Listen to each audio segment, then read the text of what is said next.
for a while now.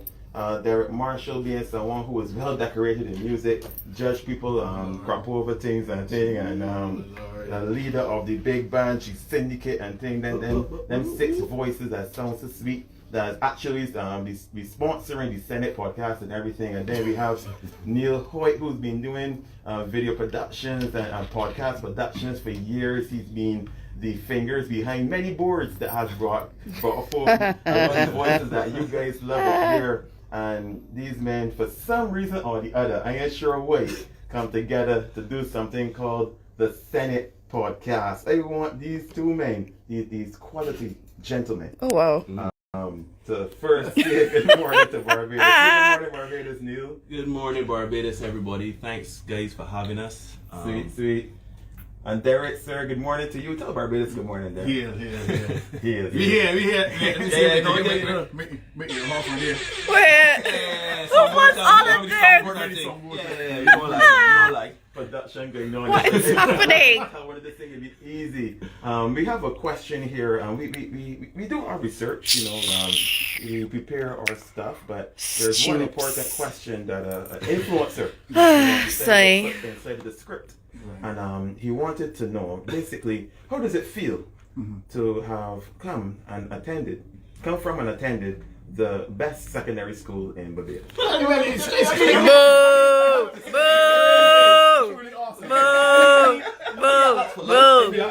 know that influencer is a very good man. I mean, medically he's quite ready, but he's a very good man. Oh my God. I know, I understand. DJ, I know you went to other places. What's that? I mean,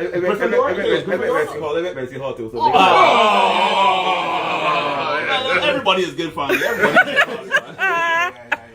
So we appreciate it. You get down to the nitty-gritty of things, man. For sure. Now, if somebody was to butt up on the Senate podcast on a Tuesday or a Thursday on YouTube, right? They just butt up on it, I ain't got a clue what's going on. I want one of you guys to give me one quick sentence to describe what exactly they're currently experiencing. Well, on the Senate podcast, we are Caribbean-based podcast, right? We give our perspective as men living in this space in life, love, relationships, work, health, everything. And I think that we, when I setting up these streams, right? I gotta put a designation if it's like, health, whatever, if it's comedy, entertainment. It is social issues. We deal with social issues from the perspective of 2 Caribbean, Barbadian black men. Yeah. Yeah. That's you have anything else to add, sir? No, I think the esteemed colleague covered it pretty well. Esteemed colleague. Yeah, that's what we do. We look at stuff from the perspective of 2 Caribbean men, but because the Caribbean is, a little smaller than it would normally be given social media and all that, what we do is we use stories from North America and further afield so that it don't really mash up body corns and people don't get too upset. So we're looking to talk him mind the business point. We can get trouble with that already too. Talking about locally, sorry. It can still filter back home though, because even though the geographical location is different, this body might be eating, I don't know, a raspberry, but we don't hit eating mangoes. At the end of the day, the content of what happened is the same thing. That's correct. So it can still work. You know what I mean? What encountered you to work together on a production like this? Like it can be easy producing content consistently together, and somebody who's a content creator who's produced content every week. So how does this work for you guys? It could be a little taxing, particularly more mentally than anything else. Because we do a live stream for about an hour and a half. Wow. To 2 hours, Yeah, to 2 hours every Tuesday and Thursday.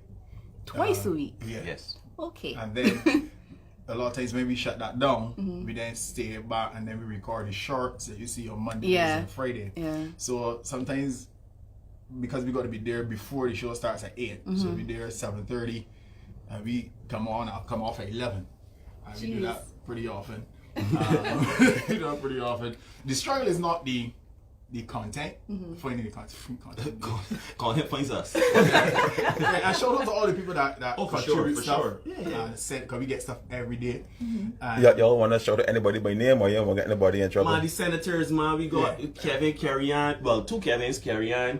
We have Dion, the president of the 237 ladies, you know, Wow. Italia. Wow. Yeah. You know, we got Cherish, we got Marlon both there. Aston.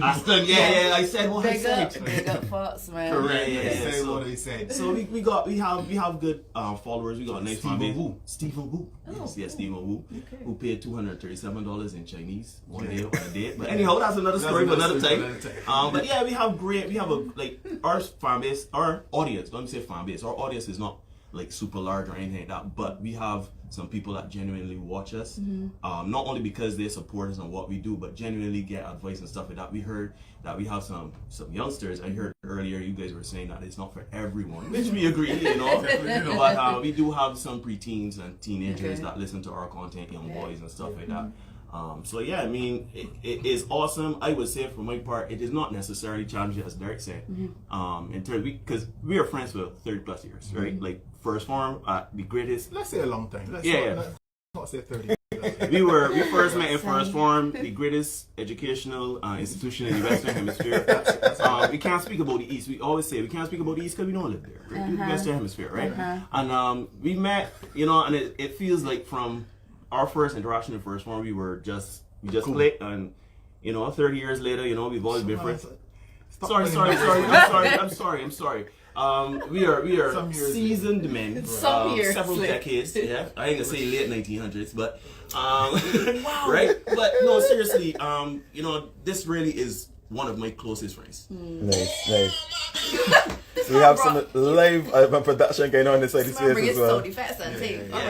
No. But on a serious note though, working with Derek is not a problem because this is just an extension of who we are. They're not acting, they're not nothing. As Derek said, the only challenge is, you know, we tackling some very harsh issues and, you know, we get labeled. Why is it important to tackle these issues from a male perspective? Well, generally speaking, we've had the situations where you had Ricky Lay, Oprah. These days you got The Rail, The View, Steve Harvey, all these different programs. But you never really hear the other side of the coin. And in our discussions with other men and stuff like that, men in our cohort, men younger than us, we discover we all go through the same things, though. And then you start to dive into other sources of content. You realize, wait a minute. But then just we here in Barbados, the fellas over in Trinidad got the same problems, the fellas in US got the same problems, the fellas in UK got the same problems. So maybe we need to start looking at things a little bit differently and starting to put our own interpretation of what's happening out there. And at times you get a lot of pushback for that. Man, like he dipsy doodling. Here we going on. Yeah, we don't dipsy doodling for radio. Right, we dipsy doodling for radio. That has to be the first time that word has been said on this radio show. Man, I should have read my dipsy doodling shirt. But you know, seriously, right? Society don't care about men. They don't care about men's issues. They don't care about, you know, and this is, again, we get pushback because when we bring up these things, we obviously have to bring the example and the context of women, right? Women, everybody cares about women's emotions, feelings, the abuse, everything that happens with women, which they should. Yeah. But for men, nobody cares, right? Nobody talks about the suicide rates of men. Nobody talks about the poverty of men, the unemployment rates of men. Nobody talks about the rejection men get in relationships and the divorce rate initiated by women. Nobody talk about these things. Men struggling, you know. It's just that society has bred us not to talk. You know, if we talk, we soft. You know, come and drink saying and let me get the bar. And, you know what I mean? Boy, we're crying for boys. Exactly. True. As a boy, even from the time you were born, boys are taught to be, what are you crying here for? Right? Whereas if a girl cries, that's allowed, that's fostered. Men have to earn their value, right? We have to earn our value. Women, they have, I don't want to say easier time, but for lack of a better term, you know, they're coddled a bit because they're delicate, they're you know, the fair sex, everything like that. So you emotionally want them to be good, you want them to be strong and everything like that. You empower them to talk and to share emotions. We men gotta suck it up by the cup and keep get to the point. You know what I mean? Get it do. Yeah. You know what I mean? I actually started. This is gonna sound all like I'm on a humongous tangent, but I promise there is a focus. Okay. Last week Tuesday, I went to one of my roller skating sessions, learning to roller skate. Big up Skate for Life 246. So I down there try not to fall on nothing. So I put on my shoes and stuff, and there was a guy that was there with his son, and you got like different shoes to like rent to put on his shoes and stuff. Unfortunately, the little boy had a green pair, but it had glitter in it, and like the little boy you could feel that he felt a little embarrassed that he was putting on his shoes and had the glitter on it and stuff, but he really wanted to skate. So some people was like, encouraging him to get up. Don't mind the skates. It's about the wheels. It's about having fun. Don't worry about it. When you get your own skates, you can always come out, having a cool conversation. But the father was more like, but you gotta take on them shoes though. What's our? I can't obviously use the B word, but that's real thing, and you can't put on them. And like he got really, really introverted, and then he was like, I feel like skating. He's like, man, I'm glad that you done with this here, man. Cause this roller skating thing is bare foolishness and thing. And I felt really bad for him because he was actually pretty good, And if they could have the father could have just looked past that, he could have been like Magic Mike. Oh, they were my teachers on this, just doing the most out there, So I do understand that conversation about, having that male energy being pushed down all the time and not being able to express themselves, especially in certain situations. And that was a boy. That wasn't even a man. That was a boy. And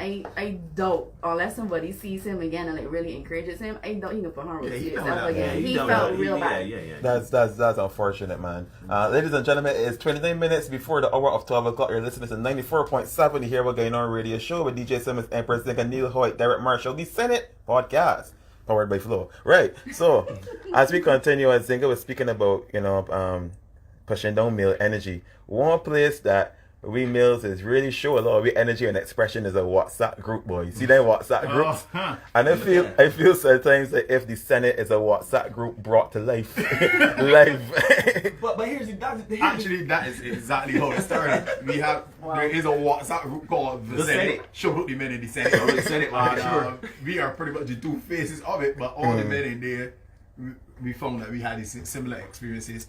And during the pandemic, where everything shut down, life essentially stopped, we started checking on each other a bit more. And then the relationships, because we started talking about basketball. That was the purpose of the chat. But then we realized, it's important to check on each other. We checked on each other. And then we realized it's a safe space. Yeah, it's a safe space for men to talk. Stuff in relationships and stuff. So, it just organically happened, right? Where pandemic, you're checking on each other. A couple of the guys were going through some issues in their personal life and stuff like that. And, we just decided to rename the chat the Senate. And, we are very close friends, all of us, and we are there for each other. I mean, you tease each other and stuff like that. We can still do them sort of things, right? But in the end, man, we just decided, because we always wanted to do a podcast. I'll tell you the truth. Years ago, we wanted to do a podcast on music, right? Okay. And talking about like soul and stuff like that around Corporal, because we always arguing between like here too, between all of we here, so the men used to argue, right? So we wanted to do something like that, but life happened and it didn't really come to fruition. I don't know if you guys remember, I was doing the Boiler Room. Yeah. Of course, right? Of course. You guys were on. So then one day Derek tell me, man, up, because he would send stuff in the chat, right? Derek said, man, up. Time to do this thing. Time to do this thing. We up the thing. Let me do this thing. Content ain't feeling. Let me do it. Right? We gonna talk the things. Content don't spoil. Nah, don't spoil. We gotta shout out some of the people on the Instagram live. Mr. Moore says to big at the Senate WhatsApp chat. More on all of us More. That's trouble. Please note, I said Mr. Moore. Mark the call out you whole name. Now, what has been the response from some of the public to the Senate podcast so far? Everything can be rosy. No, certainly not. Definitely not. We have been called all the is you could hear. Isms. We've been misogynist, chauvinist, sexist, patriarch. We propping up the patriarchy. Yeah, all kind of is we've been called. Everything. And we find it hilarious. Yeah, hilarious. Sometimes it's a little taxing on you. Yeah. Because it's like, especially from people that know you for years, and they say, "Oh, these men is this whatever issue you want to call them," and it's like, "Oh Lord, all the time." So, especially when you know that's not true. You also know that men on podcasts are big no. Oh, we're seeing a lot of that too, right? Warning: what you are about to hear goes against traditional romantic counsel expressed by friends, family, and Instagram memes and quotes. Open-mindedness is advised.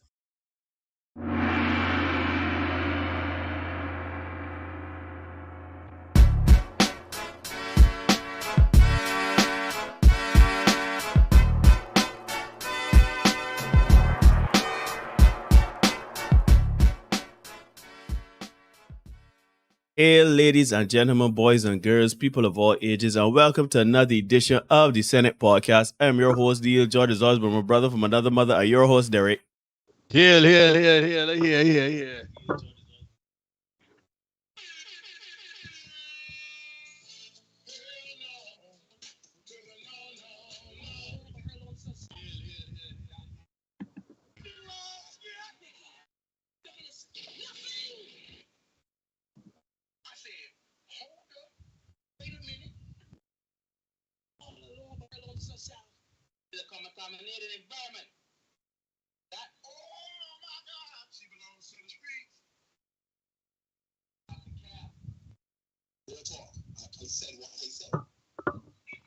Oh, Bomber Cloud. And that works out perfectly because we have the Dr. Carrie up here.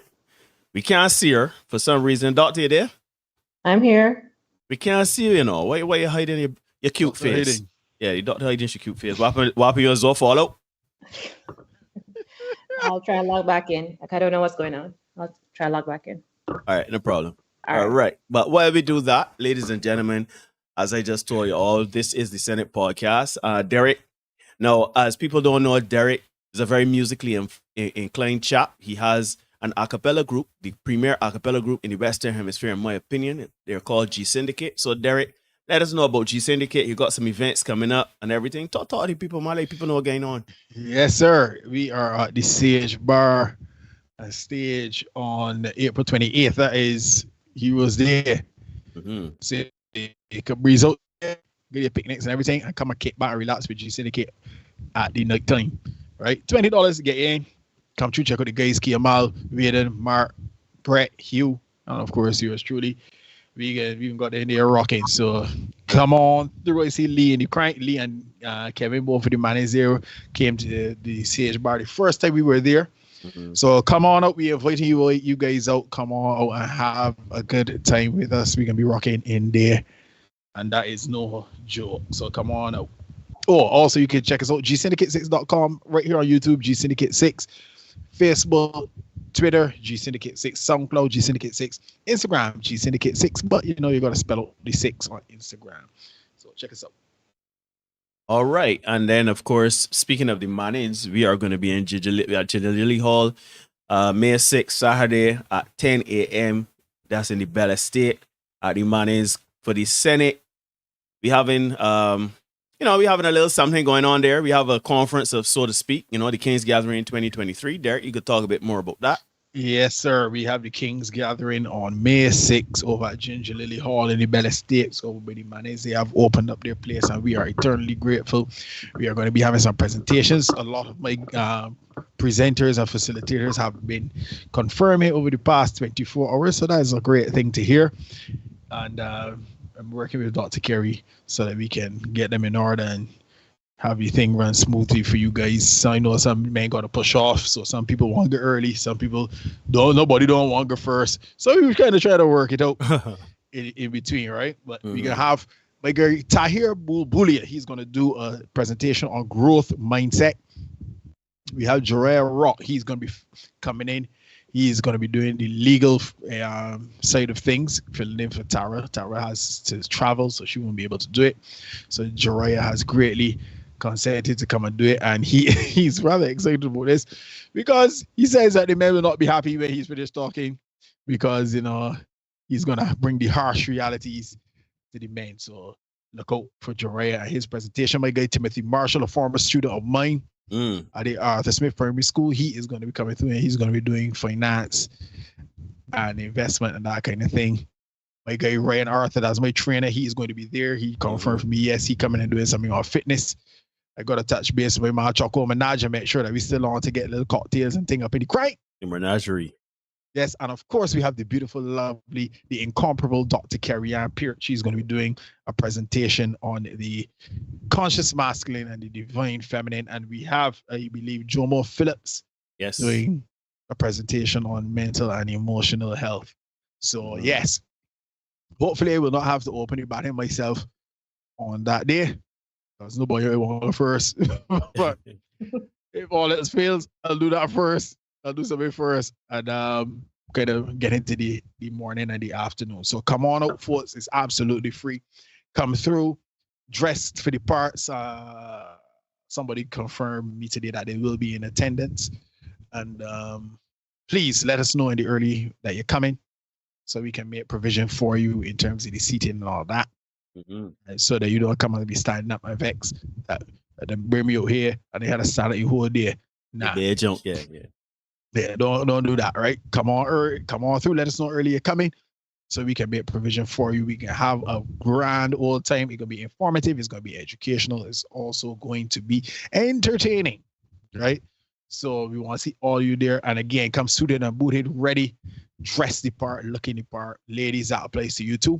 You may not, want to hear from me, but you might got some male family. You got an uncle, a father, a brother, a nephew that might need to hear some of this information, because every day I run into this kind of content. Somebody coming and telling me something that, or showing me something. Look at this here. Even when they're trying to escape the content a little bit, it's kind of just gravitate towards me. So yeah, it's out there, folks. Whether we want him acknowledge it or not, it is out there. So you may have some family who needs to be aware of the things that we're talking about. So you can then come on through, get the information so that they can share it with their people, so that they too can be informed. Shoot, so you can be informed yourself, so you can protect your son. You never know, right? So that is the King's Gathering, May 6th, Ginger Lily Hall in the Bell Estates. Yes. Okay, ladies and gentlemen, don't forget, May 6th, save the date. We can be talking the things. We can be having a nice little event. Don't let me call it little. I don't like that expression. But we can have a nice event, and we can do it again. I try to get Dr. Kerry, but as we do that, let's do some housekeeping. Ladies and gentlemen, you are indeed watching the Senate Podcast. Please remember to like, comment, share, subscribe, hit the notification bell so you don't miss anything. We about to doing content for you 5 days a week. Mondays, Wednesdays, and Fridays, we do the Senate Shorts. The wildness that is in the streets. Shoot. Sometimes it ain't even so wild. Sometimes it's get a little serious. But that is a bit lighthearted. Those are shorter pieces of content that we put together for you. We record them. As I say, some are entertaining, some are not, but that's just bite-sized content for you to absorb. And then of course we have the live streams every Tuesday and Thursday. We come here in the non-Dipsy Doodle space, 8 p.m. Barbados time.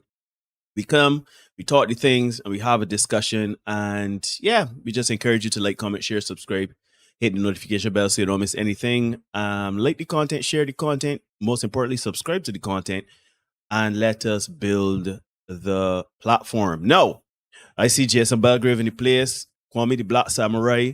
The man is Miller. I see my man Marlon for the East. Right? Yeah, man. Like mountains over Jerusalem. Anyhow, shout out everybody that coming in. Remember to like the content. Let us get this cranking on. Let me see if I got Dr. Kerry. No, I don't have Dr. Kerry. Let me try something. Hold on a minute, everyone. Hold on.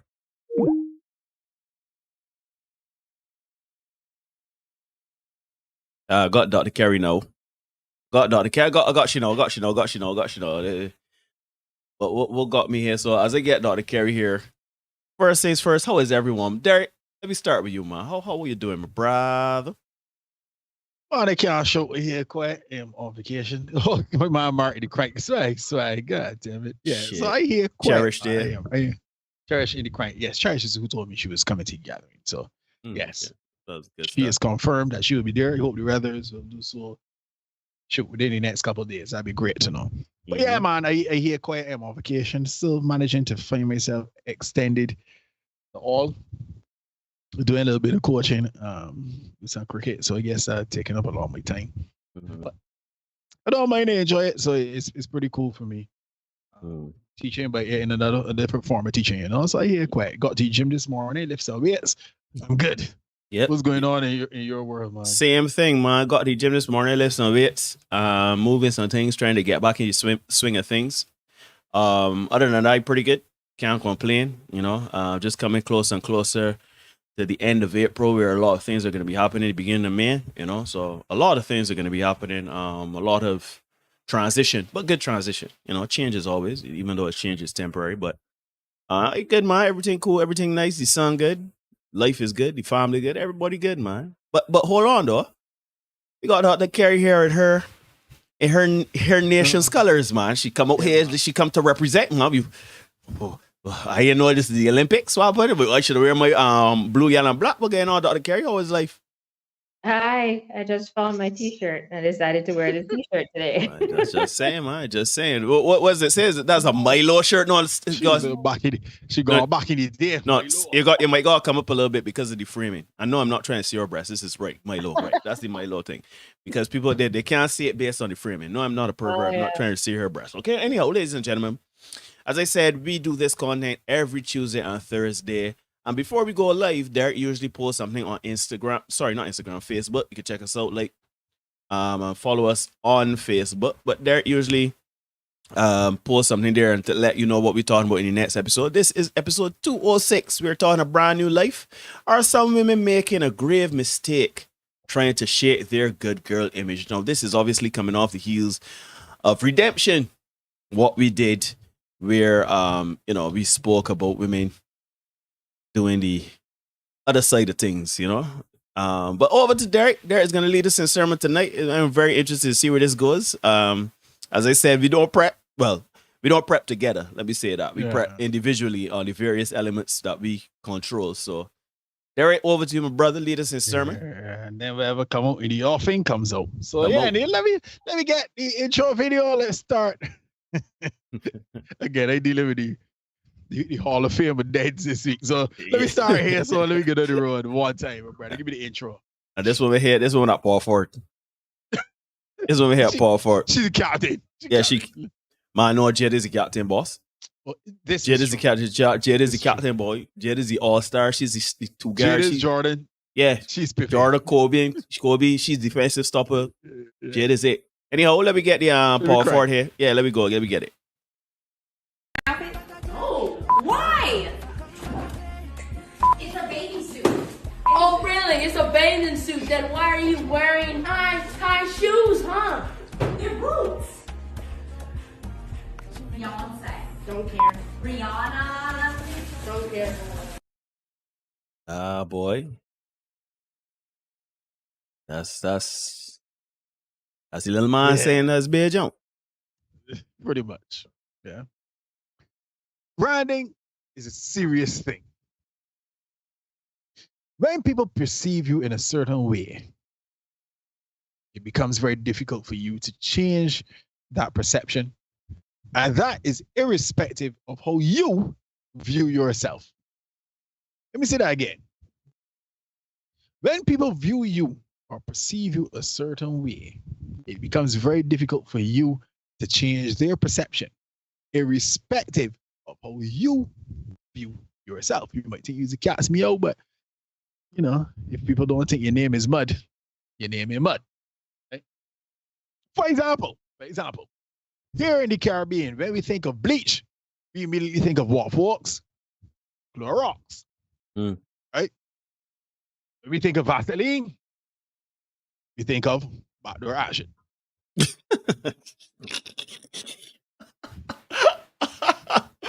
When we think of Chris Brown, we think of illegal bare knuckle boxing. When we think of R. Kelly, we think of urine, ribbons, and bows. Why you send me the picture of the Did they have any pictures of urine? They have a picture of urine. Did they have pictures? Right? Try as they might. These people, they cannot escape these unfortunate associations, right? And this is the case for our recently minted patron saint. Well, one of our recently minted patron saints, Tia Murray. A few weeks ago, our guy Stephen Wu, we got Stephen Wu, he sent me this particular screenshot of a tweet about the 4 horsewomen of zero sex appeal. Put it off screen first, please. The 4 horsewomen of zero sex appeal. Wait, pause. I got said he said Dr. Carey. No, he said he hooked up. Okay, good. All right. With the 4 horsewomen of zero sex appeal. So here on screen we have Aisha Curry, Angela Simmons, Ali Bailey, not to be confused with Ali Berry, And of course, as Neil said, starting up ball forward, Tia Mowry. Mm-hmm. All-star. That's the all-star for you there, if you're all all-stars. Right? Despite their best effort, these ladies do not spring to mind immediately when men and women think of people with sex appeal. That's just the honest truth. We don't think of them. We are more likely, when we hear sex appeal, to think of people like Beyonce, Rihanna, Cardi B, Meg Thee Stallion, right? Mm-hmm. And you can see a distinct difference if you're watching your screen in terms of what's going on there. Now, our girl Tia has been thirst trapping on social media since her divorce, and we all know why. She's trying to attract a new man. Lonely, I am so lonely. Oh, take man, I got the right clip for that there. So where is come true. Right, that's the challenge here. She is trying to attract somebody else. But she ain't just want any man. Tia is trying to attract a man on her level or higher. Make no mistake about it, folks. Tia don't want me. She don't want Neil. She don't want none of many chat. Tia wants a millionaire man. The hurtful part about this, the hurtful part about this is that she had a millionaire husband. And she divorced him, and women were the ones supporting her in her delusion after she divorced Corey Hardrick. This is why Tia Mowry seemed to experience a bit of a change of heart. I was talking about she knows love will find her again. We covered that a few weeks ago. Unfortunately for her, though, she may have been given some fake news. So let's go to this video clip from my boy O'Shea Duke Jackson. O'Shea Duke Jackson. Big up O'Shea. I love O'Shea. For those of you who heard me talk, you know that I love O'Shea. Right? So let's hear what people, men and women, have had to say about Tia's advertising campaign. Tia is trying her best to get back in these streets. Mm-hmm. So let me hear from O'Shea and what O'Shea had to say. Let's get it. 3, 2, 1. Now at 40 something, posting these cringe-worthy videos. You're hoping for a prayer, and people are roasting her. How do we know? Look at what this person says. This is so sad. Zero sex appeal. I didn't say it. They said it. This person says, built like a Lego. Okay? This other individual says, it's just sad at this point. And the reality is that people are seeing this online goes back to a larger point. Nobody takes Tia Mowry that serious. Yes, before that you continue, shout out Andrea, shout out Renrick, shout out Justin, my man Justin. Hope everything is good. Shout out Philip. Good night, everybody. Like the content. Let's get it. Yeah, hit the like button on the way in, folks. That's the price of admission. Folks, someone said she was built like a Lego. Cobbler. God damn it. Shit. She is built like a Lego. And they put the image next to it. That is what really drove it home, because it's like, that's a little mean until you see the image next to it, right? Fast forward to a couple of weeks ago, and the reality check has come in like Vin Diesel for Tia. Fast and furious. So now she's reduced to thirst trapping for her son's approval. Let's have a look at this article by John Godfrey. Let's read through what this article has to say. Let me know when I can. You there, man? Go ahead, my brother. Yeah. Tia Mowry discussed dating amid divorce from Corey Hardrick, DMs, and dating apps. Tia Mowry is continuing to get used to her new life as a single woman. The social media mom, rubbish, has been using her platform to let people in on her world after the divorce, which has included a lot of exploration into her life and the things she loves. She recently opened up about letting her read properly there. She recently opened up about putting herself out there and admits that dating has been a struggle. She admits that dating has been struggle. Because you shouldn't be dating. Darling. You were married to a man that ain't do nothing. Yeah, but you're on that mission. Anyhow, let me carry on. Corey Hardrick's been hard at work since his split from Tia. Corey was the one broken up with and has been focusing on his various projects while trying to sort through his separation. All American Homecoming has been his biggest project to date, and he recently posted it up. I assume it's posted with the cast, posted up with the cast for Black History Month, making history as the first original series to air on the CW to have a cast comprised of all Black series regulars, he said in the post. So Corey do anything. Corey just going forward with life.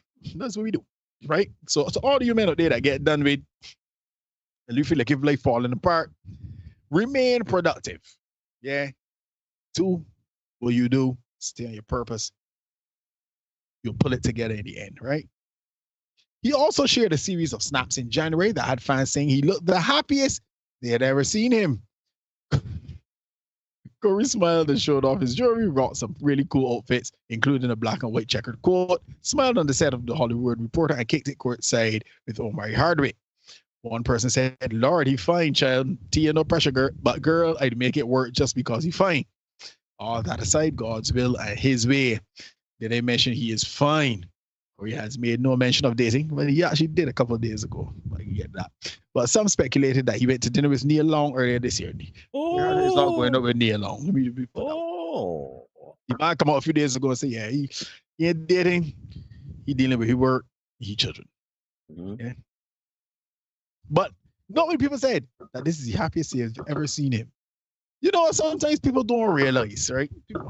People like to think, oh, I gotta get rid of this man. This man in the youth, so he just put me down and saying blah, blah, blah, blah. Meanwhile, this man kind of just suffering in silence because men don't really say much, right? He's just grin and bear and go along. But then, things is break up. He's Friday, man. And the man is roll over the next morning and say, yo, but I'm bumping into nobody here. They made clear. I can fart hard and ain't about nobody here. Yo, I can scratch parts if you like scratching. You never really consider the fact that the man may just be glad to get rid of you. But hey, I digress. Let us go forward, Neil. Mm-hmm.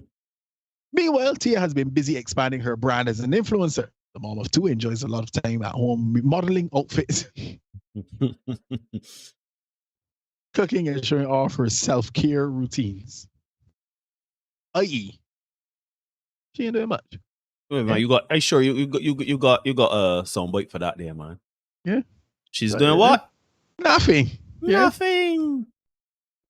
Tia is enjoying the newfound freedom and time alone after admitting that she had a pretty sheltered childhood due to being an actress and having a strict family. So her family kept her out of the streets. Tia wants to actively pursue the streets. Let me carry on. Both Tia and Tamira have confessed to not getting to date much, hence why they have both been in such long-term relationships. While Tamira is still married, Tia is finally giving herself a chance to see what single life is giving. At 40. With 2 45. children. She's older than we are. She's 45? Yeah, she's older than we are. All right. But what is it giving, Neil? What is it giving her? What is it giving her, Dr. Kerry? What have you seen her get from living the single life? Nothing of benefit. Nothing. Somebody just compared she to Lego. She was back in Valentine's. She ain't had nobody to celebrate with. She's home all alone by her lonesome self. She is seeking validation through her son. Yeah. And TikTok. No, TikTok. Anyhow. I saw this on Jason Bell. Jason Bell posted this on. Let me see what Jason Bell here. TikTok is not therapy. Yeah. Anyhow, she recently appeared on an episode of the Terrell Show. A bubbly Tia giggled through the questions about dating, eventually as she admitted to having steak while out with a man, between laughs and admitting that she does not like the word dating. But hold on a minute. Pause. You divorce your husband. You don't like the word dating. Delusion. What, Tia, You want to be alone, Tia? That's what you're telling the world. You're telling the world you want to be alone. You don't want to be married. You want to be all over the Instagram. And you don't want to use the word dating. Tia does not want to use the word dating because Tia wants everybody to believe that she's chaste and virtuous and pure as the driven snow. To say that she's dating would suggest that she's out here in these streets. She won't be out here in these streets, but not give the impression of being in the streets. But you don't wear a bikini with high boots with two children over 45 and talk about you try to be chaste and pure. That out the door. Well, you bracket your marriage. You're trying to rebrand. What can I say? Anyhow, let me press forward because this is when things really start to get nice, So while Bryce tries to egg her on and empower her to admit she's dating. Don't fall for the empowerment thing, ladies. Maury says, yeah, but I don't even know if I'm doing that. I never dated before. The actress admits she's uncertain how dating works and trying to navigate things considering she hasn't had much experience. Growing up, the Sister star was not allowed to begin dating until she was 18. God damn. A couple of years later, she began dating Corey Hardrick. Tia admits to having no understanding of dating apps and no desire to jump into the pool. Grace assumed Tia has many suitors interested, considering she's a celebrity. The actress revealed her DMs are dry. Dry like the Sahara. It's coming there, motherfucker. But before you go on to, I just want to also say, right, that you just want date. That's what it is. You don't want to use the word date, but you want date because you are married. You are married. But you have never dated. So you're curious to see what dating is like? Yeah. And what is the purpose of dating, ladies and gentlemen, boys and girls, people of all ages? What's the purpose of dating? What is the true intent of dating? To get married. Duh. So she doing it backwards now? See, it was the same thing Derek said the other day. Backwards.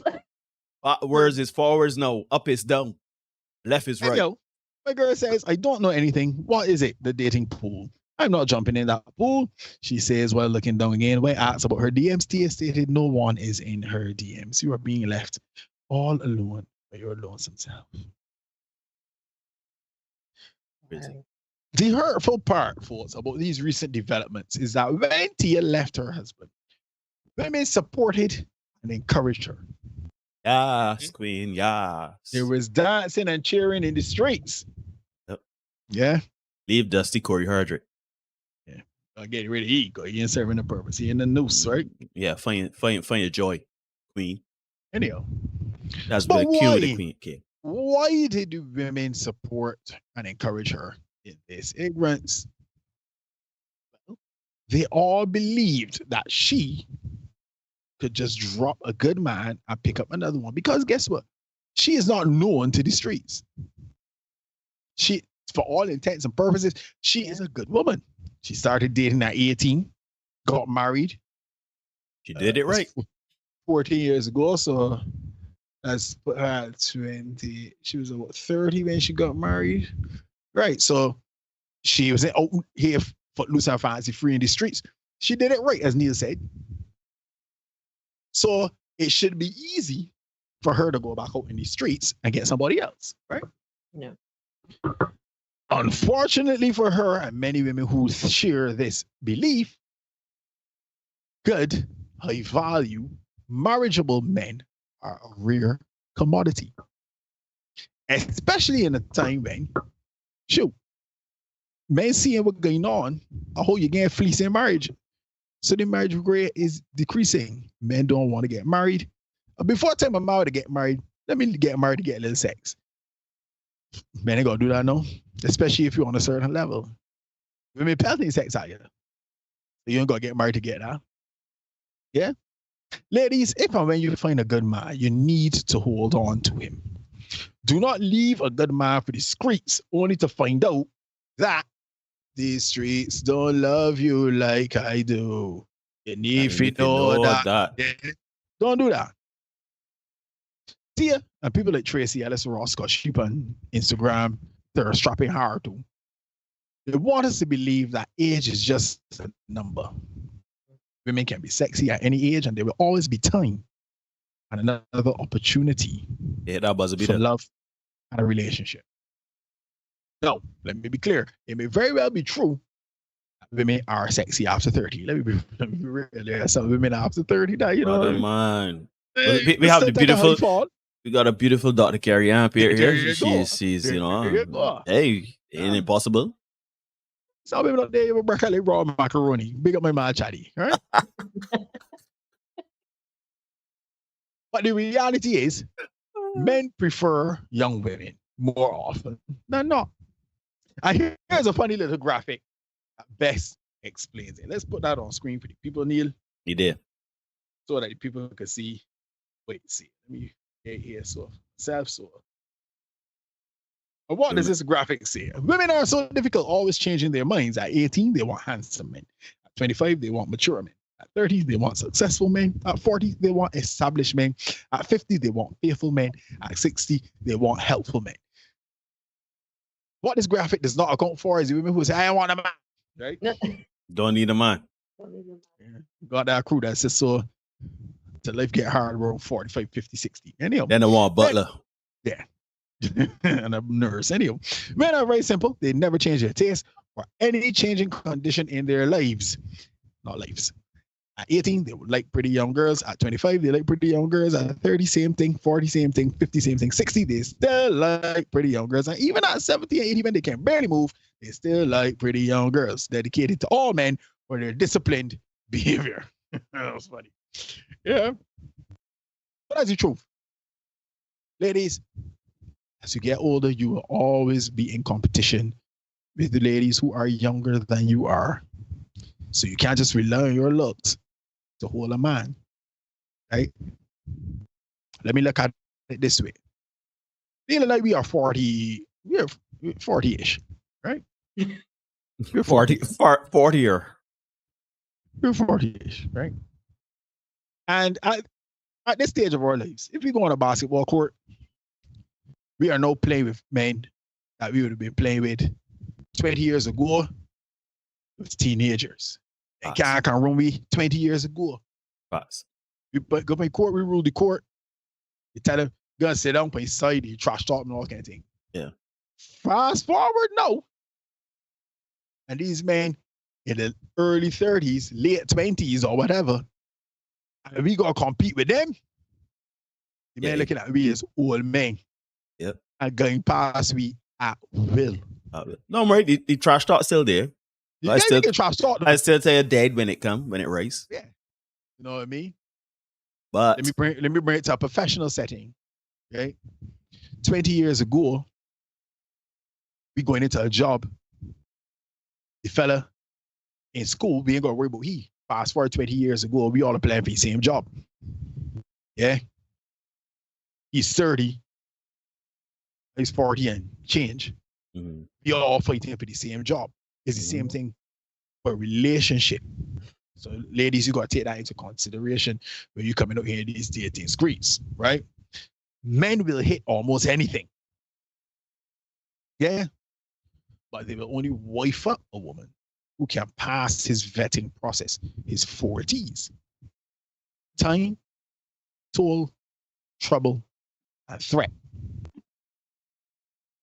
If you can't pass that, yeah, you see it on screen there, so, right? Men know they have to invest these things in you. It can take time to get to you, to know you and develop a relationship and stuff. You are going to bring some kind of trouble to me, some kind of threat to me. Hopefully, if you can reduce the threat and the trouble, the toll, if you can reduce those things, you'll be in good graces with a man. Yeah? But if you can't pass them 40s, you will be nothing more than a fun girl to that man. And all men do this. All men. From the brackets men to the rich men. All men say, you know, it's really too much trouble to keep you around. The juice is not worth the squeeze, as we say. Okay? Let's also consider that men are also students of the game. And we will watch how you interacted with and treated the exes who came before him. So I am not sure how Tia or any woman for that matter can expect that they can mistreat a man, a good man, and that another good man will just line up for similar treatment. That's come true. Let's say she treat that man, but let me just roll up here, take some of that, right? Here's the thing. I understand seeing all the attention that the femme fatale gets can make one jealous. But ladies, do not drop your bone catching at shadows and reflections. I know being in a long-term relationship is boring and hard work. You know that. I get it. You understand. I know that the magnetic pull of the streets is strong. And what makes it even worse is that it is easy. And then we add in the fact that we are all steeped in dysfunction. Shoot, the streets really appealing, right? We are comfortable with dysfunction. Mm-hmm. We are comfortable with the concept of a strong, independent, and self-sufficient person, man or woman. We are comfortable with just wanting a partner, not needing a partner. Yeah? We are comfortable with feminine men, masculine women. We are comfortable with, shoot, a woman having 2 husbands. Call that a precursor, a short that coming. We are comfortable. So those things are the things to which we gravitate. Hot girl summer, twerking for spiritual healing, and all the other kinds of lascivious behaviors. We are comfortable with taking off our clothes for attention, validation, clicks, and likes. Be comfortable. What Tia and other ladies like her fail to recognize is that having a good girl image is a good problem to have. Yeah. Men want to wife good girl. And here's a little pull back the curtain for you, ladies. If you can be the lady in the street and the freak in the sheets, you gone clear. True. Yeah. Walk about half naked at home for you, man. Not for the streets. Yeah. Sending half naked pictures to you, man. Not to Instagram for the general public. Yeah. I saw a clip that passed my phone yesterday, where this guy, he's engaged to this woman. They're at a counseling session. And I was like, yeah, I see this picture here. Sorry, people tell me about this picture. I see it. But he see the picture, some sexy thing. Everybody see it. He's seeing it too. I was like, well, I really know what's going on here. This disrespectful. And poor thing, she did not see anything wrong with posting that for public consumption. Why? Again, be comfortable with dysfunction. Right? We got Aisha Curry, who seems to be willing to trade in her good girl image and her husband's attention. And for those of you who don't know who Aisha Curry is, her husband is Stephen Curry. Wardell Stephen Curry the third, I think he is. Mm-hmm. Yeah. His NBA contract is worth some $250 million, right? That's just the NBA contract. That got nothing to do with the Under Armour and the other things that I think he was endorsed by Infinity or something like that. Mm-hmm. That's my corn and money, right? Right, and this is his wife. I just put her on screen so everybody could be familiar with her again. Thank you so much, right? Mm-hmm. But she seems to be willing to, this is how she came out in public. Not dressing up for him, for the John public. And in her defense, he did advertise, put up some thirst trap stuff for her, kind of bigging shit up, I think. But she seems to be willing to trade it all in, trading his attention for the attention of men who have no investment nor care for her. I don't know if you guys remember, but when she was on Big Up the Captain, when she was on Jada's Red Table Talk, Big Up the Captain, Jada, the patron said, saying that while random women were throwing themselves at Steph, she wasn't getting any male attention.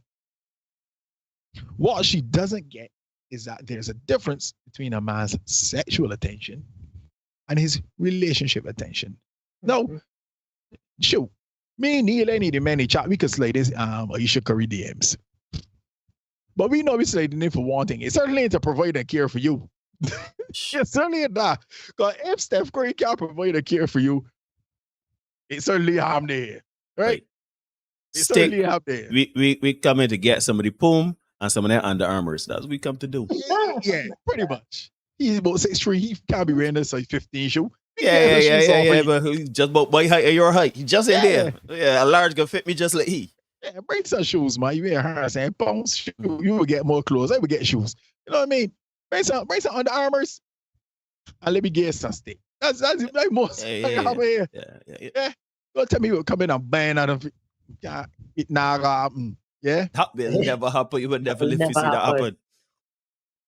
So, Penny, if I slide in your DMs as a man, unless it's LeBron, I know I got you husband money, so I can't be competing with you husband at that level.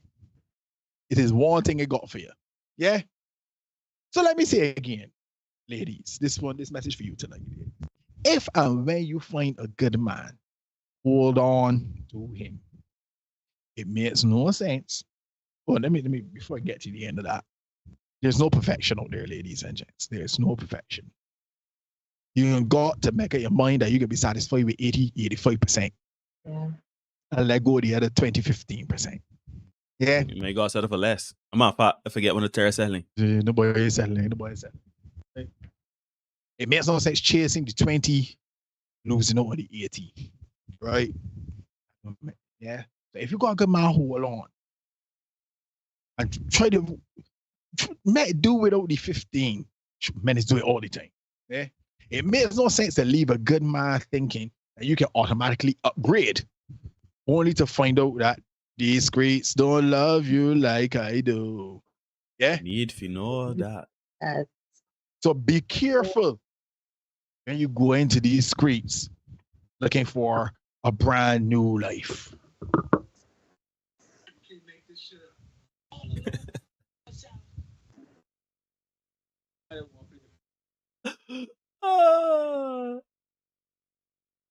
You give me the horse? Don't worry. It was that you play already is just as most app. Can't make this shit up. Anyhow, ladies and gentlemen, you are indeed watching the Senate podcast. Please remember to like, comment, share, subscribe, hit notification bell so you don't miss anything. You're watching the content, so you should be liking the content, sharing the content, everything like that. Anyhow, Dr. Kerry. Yeah, let's have a conversation. Sure. I think this is just further example of the delusion. I was talking to Derek earlier today and saying how from this observation, what it looks like that's going on with a lot of women is that deep down, we have very traditional standards and values that we really inherently know that we need to lean into, which is why many of us do this kind of thing, right? We get married, we have the children, we get the house, we live this life because inherently it is what we do want because we want the stability and the routine and security. But then there comes this whole new wave, supposedly new wave or, ideology around feminism and female empowerment that says you should not,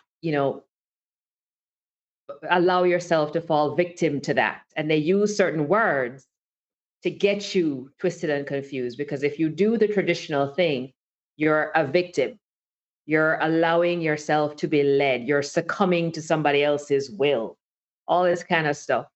And then you filter that information, right? You take in stuff. And what I say to Derek today is I think women filter through the social conditioning of delusion filter, and then pump out the foolishness, the word salads, the getting rid of good men, and then all of a sudden thirst trapping on social media, showing your children inappropriate outfits that they clearly tell you are inappropriate. Like, stop, stop.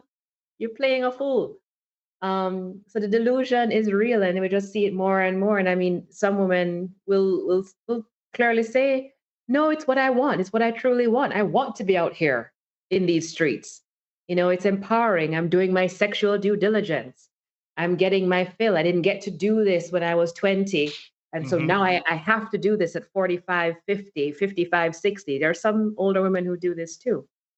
And it's all part of just another social reframe of how can we manipulate people to fall victim to a different type of paradigm that actually does not favor their well-being, which is very unfortunate. It's just it's like a Pied Piper syndrome. How many people can we get to follow this image? But we don't really care about them, right? We don't. We know that social media doesn't care about people. Do right? we? Do we know that? So how many people can we get the likes and the follows and all this kind of stuff for our personal validation and gratification? But at the end of the day, give a fuck about anybody else, really. It's a delusional concept. But I also think it speaks very clearly to the very individualistic culture that is American. A lot of the features that you guys pull are American influences, and it's a very, very individualistic society here. It's me, numero uno all the time type of thing. So you're pulling in a lot of stuff that filters through this me, as well as the delusion. Yeah. Yeah.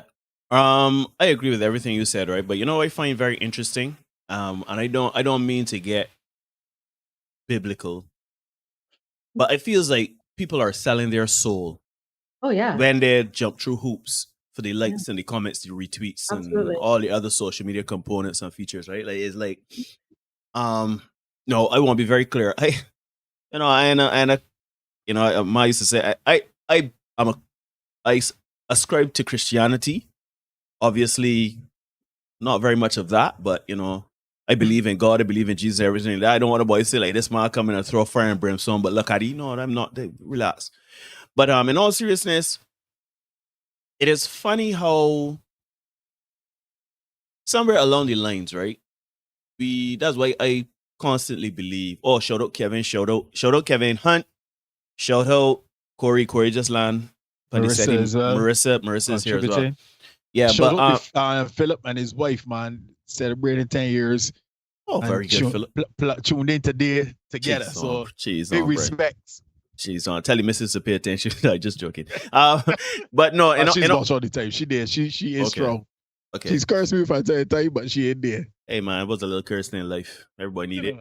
But in all seriousness, though, it is interesting how we have been in the last 60 years, right? Like, shoot, I would even take it to 100 years. We have had human history now for the last, depending on history, it could be anywhere from 50,000 years to 200,000 years. We've had human history. Civilization, a little more recent. We got the Egyptians and everything. Let me ballpark it at 10,000. We've had civilization, society, and governance and that sort of stuff, right? A hierarchy in society and stuff like that, right? And it's interesting, only in the last 100 years have we made leaps and bounds, not only as Black people, but as men and women, in that women now have the right to vote, women can make laws, etc., etc., etc., right? And then when you look to the advent of technology, social media, which is not, 20 years old yet? Like in terms of the mainstream platforms and stuff like that, social media is not, thereabouts, right? 20 years. We ain't catch up yet. I think we just literally like a monkey with a gun. You know what I mean? You literally have not psychologically, physically, mentally caught up to this new technology. Because what do we see every day with people doing on Instagram? Shoot, I see Kevin, my name mentioned earlier about Beijing too. My good God. No. Big up my mom right there, man. Big up the crank. Shout out waiting. Now, Beijing tube is good to look at. Like beautiful women, Beijing tube is filled with beautiful women doing illicit acts, right? And if you say, oh, flat backing is illicit, bending over is illicit, you're simulating sex. Shoot, I had an older gentleman at my work, man is like in his 50s, was telling me how he saw a woman on the Beijing tube with her dress above her head at the party, just at the door, all the behind at the door, all the goodies there, and the man, as my man said, the man there drilling for oil, right? And so it is illicit. It is illicit. Like, I will not show my son that content. Wait, what is Beijing tube for us non-Beijing people? I don't. Beijing tube is like it covers events, goes into parties and stuff in Barbados and around the Caribbean, take pictures and stuff like that. Been around for a while and stuff like that. Open social platform. Oh yeah. Oh yeah. Just a little looseness, you know. Oh yeah. And to be clear, you could do what you want. But just understand, right? What you put out there, you know, they like to say it, Derek, what you put out into the universe will come back to you, right? What you put out is what you receive. You put out bad juju, you can get back bad juju. You put out good energy, you can get back good energy. If you put out half-naked pictures of yourself shaking your ass, you are literally in the street. I feel like I said this in this space before. It was a short, or this was in on this live stream, where if you in the streets fishing with cheese, you can catch rats. Yeah, that was chooser. Yeah. I just say, if you in the streets and you walking about dressed like cheese, smelling like cheese, you look like a good Gouda. You know what gonna happen? Good Gouda. A tongue rat the whole you, right? And you can be vexed now that they got a rat infestation or rat in a good, right? Okay. So Kevin see the vids in 4K. That's right, brother. 4K. Just say something to Dr. Carey. Wow. brace yourself, Dr. Carey. Brace yourself. This is like sleek. For us, it would be sleek. Yes. Jamaica. It's like Sleek Jamaica. Yes, it's like Sleek Jamaica, right? And there's another one, I can't remember their name, but get it now. I'm caught up. Sleek Jamaica, right? But my thing is like, and it's like a competition to try to outdo each other and to remain relevant, and who could be the most scandalous and who could dress the most provocative, right? No, Dr. Carey is on this page. You guys winning. I'm on page no. Yeah, boy. It's not. Hey! It's not a competition. Hey, dog. Hey, don't go on you Jamaican. Remember at the beginning, I asked you what you come on in you Jamaican colors if you come to do an Olympic competition. You know, talking about how would them be win? Nah. It is not a competition. Wow. In a competition, but in all seriousness, though, we have a disconnect, right? And I think it's a combination of many different factors in that fourth wave feminism, being sold a bill of goods, toxic empowerment. Yes, I'm gonna no make up a phrase, toxic empowerment. I don't even know if that's a thing, but there's toxic empowerment. No, come focus, Dr. Carey. Don't be start looking these streets, right? We're looking at your pastors, but learning about the street. You know about the streets. Anyhow, not like that, but you know, but come on, guys. Let's people watching. Let me give my commentary now. Let's be professional. Sorry, sit up straight, fix your face there. Let me go.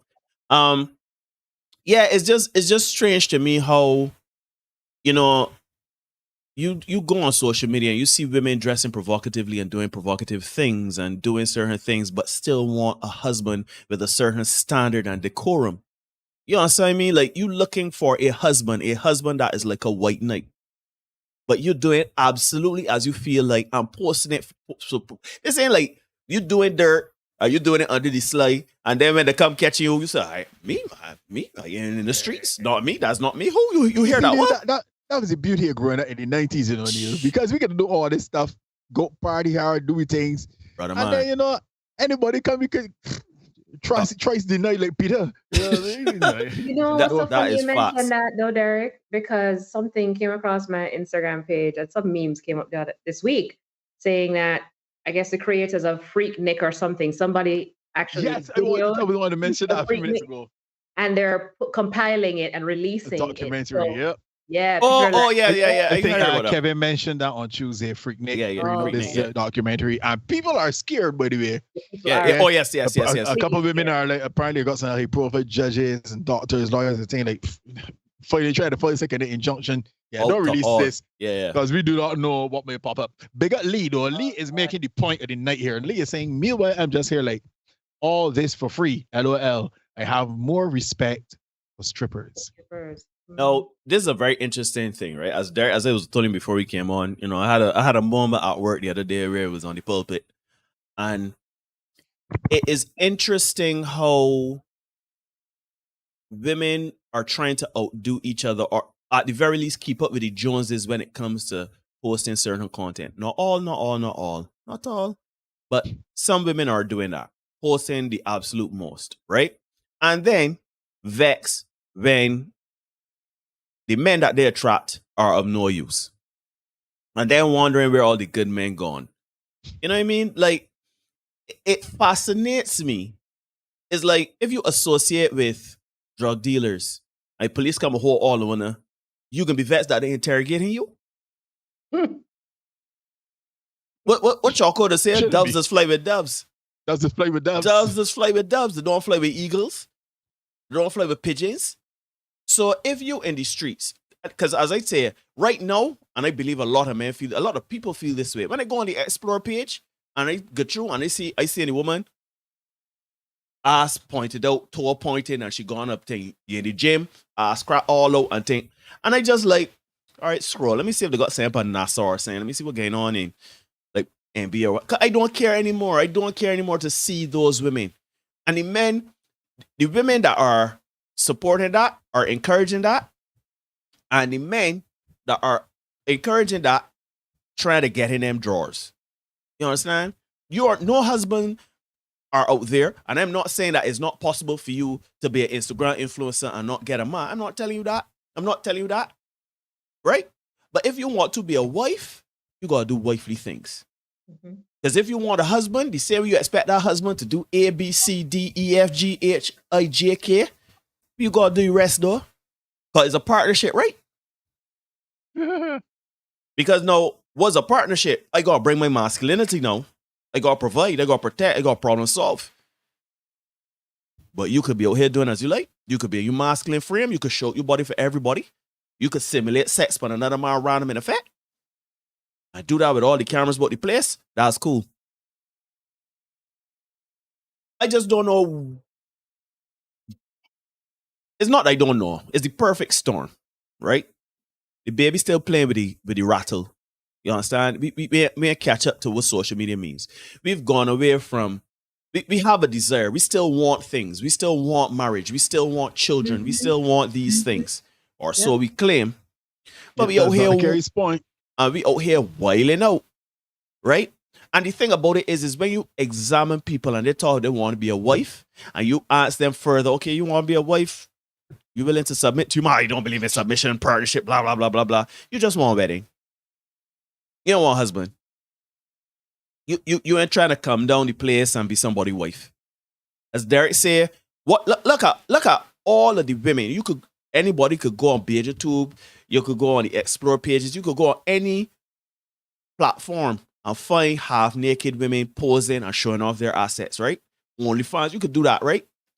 But you know what beating them women? As good as they look? A sandwich. Peace of mind. Rice and peas on a Sunday. Rice and peas on a Sunday, right? For sure. With a little oxtail in it. A little oxtail gravy. Right? You, a woman that, and then when we say submit, right? I'm sure we got a lot of new viewers of late, right? When we say submit, we ain't talking about servants. We ain't talking about servitude. We don't want a woman that's subservient. We don't want a woman when we come home, we say bend over and the woman say, yes, dear. When we say jump, we mean how high. No, that's not what we mean. Can we talk about that for a second? Because I've been following a number of other Instagram podcast folks that they're relationship based, like kind of like you guys, right? I forget the names of them. I'll send you the names of them, but one of them is like Crew Season or somebody like that, and I think he's really awesome. And a number of other guys that I see popping up, and women that pop up on my thing, and they all speak about coming to this concept of submission, being submissive, and from the right energy of it, meaning the willingness to be led, allowing your partner to lead you in what they are good at. And they're talking about this from both ends. So a man can submit to his wife, right? Because she may be good at, I don't know, anything, cut to the grass, it matters not. Say what he's good at, and then we can talk about what they submit to with each other. As a quick example of who I know is in the chat right now. But we often think of it, again, in the wrong way because of what we have been conditioned to believe, right? The delusion that we're caught up in, thinking that, oh, as a woman, it's only me that's supposed to submit. No, it has to be both. There has to be a period and space and time where the environment is right for the man to submit to the wife for whatever the circumstance requires, and then for the wife to submit to the husband for what that circumstance requires. And we don't often talk about it both ways. And it's nice to hear that other spaces, other than this space here, they're starting to talk about it, because so much dysfunction, as we're talking here, is, leading us astray. People are becoming way too comfortable with the dysfunction. Yeah, because it's normalized now. It's normalized. It's normalized now. And it's really, really dismantling the family structures. But That's what people are now paying attention to a lot more, at least within our community of people of color and Black identifying people, are recognizing now a bit more that, we need to stop playing these games, because now our children are suffering, and our children's children are going to suffer too if we don't straighten up and fly right. Yep. And get the balancing act sorted out now. Yep. So a lot of that conversation too, I just wanted to plug that, because I'm seeing it and hearing it more in different spaces. And at some point, I think there will be a collective awakening around it to come back to that value system. You see what's happening, Dr. Carey, is that, not to go, I hate going on these lines, but they rarely do it. But what's happening is you're finding that our community and the illusion and the dysfunction that we are so comfortable with embracing, and has caused our community to spiral out of control. Absolutely. So now it is now a problem for other communities being the lighter complected. So what you find is, single mother rate too high, which means that prison full of people who come from a single mother household. Yeah. So what happens is, single mother household now impacting the lighter complected in terms of crime. Right? The moral value decaying, girls twerking in the street. The teenage girls, lighter complected girls. No joining in, they do. Want to work and want to join the challenges and doing all these dances, and everybody looking at it like, wait. That was funny for the others, but not for them, not for me. Not in here. We children got getting impacted in this. We gotta cut this out. And their community, our community rally. Roll back. Roe v. Wade, for example. So there's been I saw only today in another chat of mine, bigger the other guys from QC. There's been a 30% drop in the early termination rate already. Right? That's when I get overturned for couple months. Right? Already been a 30% drop or something like that. Right? Correlation does not equal causation, but we can make an inference. Yep. That immediately, by putting that in place, to cut back. Because why? The later complected community, they were using it too as a form of birth control. So it started to impact their birth rate. And guess what? If I go and have a child with a lady who's later complected, guess what? Our child coming up looking a little bit like me, more often than not. Yeah. A later complected fella, he got hope. It's a 1% that you're Black, right? 1% make you Black. So we gotta start seeing the okie-doke and realize that, a lot of these things coming down. I don't like to talk race, but a lot of these things coming down from a political level, and impacting us where we are. Absolutely. Right. So when you see the dysfunction get pushed out, Black people don't own the record companies. We don't own nothing. We don't own nothing. We hardly own anything. Hardly. Good. Shoot, Tyler Perry the other day had a studio. Everybody celebrate. It was a who's who of Hollywood. A fully Black owned studio. Celebrate. So when you see Lizzo up on stage, we can talk about Lizzo. When you see Lizzo up on stage doing she thing, promoting certain things, you're not taken seriously. Guess who money bankroll that? Black people that bankroll that? No. When BT was Black owned by Robert Johnson. Yeah, Robert Johnson. I think so. When that was Black owned, you saw a difference in the programming. The programming that was presented on TV. Definitely. From the time it was taken over by Viacom, the ratchetrousness turn up to all. It also, I don't want to talk about that release, but that's another story for another time. Right? When she took over from Robert Johnson, but that's, Yeah, no, her story is that's a different story. Big up female empowerment. Yeah. Right? So you saw the difference in the approach. We are funded, or dysfunction is funded, bankrolled, sponsored by, a lot of times, they like to complex it. And somewhere along the line, we need to see the Okido are recognizing, no, but we got to stop buying into these ideas and coming back and doing our own communities a disservice. Yeah. No, to Derek, that was masterfully said. But I want to add to that. You see in other communities, right? They rally around people and say, you either cut that out or get from a weak community, right? We in the Black community, we promote it, we support it, we encourage it, right? You mentioned Lizzo, right? Y'all know of any overweight female pop stars? The equivalent. Yeah, you see any of any other race of female pop stars overweight? Shoot, Adele was overweight, she lost weight. Not nobody forced she or fat shame she of her own volition lost weight. Because she wanted to live a healthier lifestyle. Massive amounts of weight, though. You understand? Fantasia. Shoot, let me go back in my community. Fantasia lost a lot of weight. Jennifer Hudson lost a lot of weight. Right? Shoot, even Precious, the one that played Precious, lost some weight. Oh, yeah. Right? Monique.